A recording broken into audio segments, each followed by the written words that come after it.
Tinatanong ni Boss Breezy kung meron daw tayong Apido na pang Aerox. Sakto mga boss, kakarating lang na ito kahapon. So ayan, text na natin. Ito nga pala yung ating Apido Blue Tip. Bago na nga pala yung mga boss. Dati kasi stainless tip at maliit yung tip. So ito blue tip. Medyo malaki yung tip mga boss. Ito naman kanyang dulo mga boss. Yung kabitan ng elbow.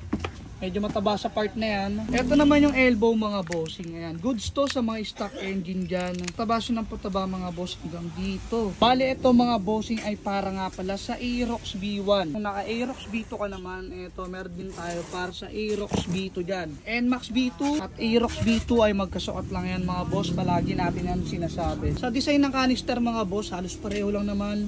Nagkaiba lang siguro to sa kurba ng elbow. So ayan, sa mga bossing ko na naka NMAX B2, Aerox B2 at Aerox B1. Alam nyo na mga boss, available yan dito sa shop natin.